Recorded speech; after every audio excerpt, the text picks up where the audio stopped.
ça, en fait, ce qui se passe, c'est que après le 7 janvier, on a eu ce mouvement d'humanité qui s'est qui s'est un petit peu étiolé.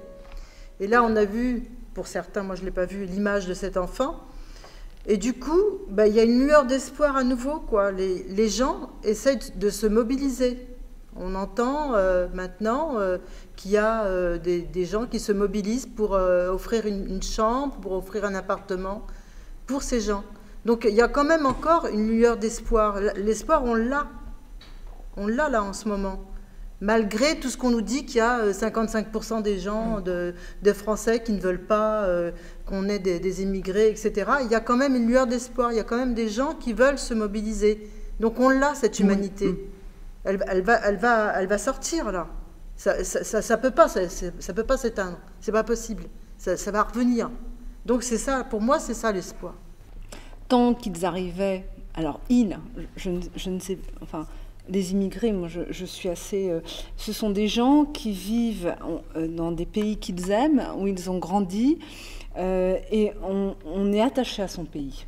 Donc ils ne viennent pas parce qu'ils ont décidé de prendre un billet d'avion, ils viennent parce que des forces occidentales se rendent chez eux et mettent un bazar inouï, sous couvert de mille choses, sous couvert de cibler certains terroristes ou certaines... Donc on part dans ces pays qui ont une culture différente pour leur rappeler que la démocratie, c'est la solution. On met le bazar et après on s'étonne de les voir arriver en masse aux portes de l'Europe parce que chez eux, c'est devenu le chaos. Donc, je ne sais pas si je peux appeler ça, moi, des immigrés ou des gens qui... je ne sais pas, moi, mon père est un immigré, il est venu dans des conditions... je ne sais pas si je peux dire que c'était aussi grave que ça. C'est des réfugiés, plutôt. Ça n'est pas ce qu'on entend. On va même jusqu'à entendre des noms. Ça devient, en fait, une bataille de mots. Oui. Ouais. Alors, moi, quoi. Enfin, ça commence à trier. On commence à... Les réfugiés, les immigrés économiques, a dit Sarkozy aujourd'hui, attention, danger, on les trie, quoi. Ouais, le lexique, on est en train d'inventer un lexique pour désigner des gens qui n'ont pas eu le choix.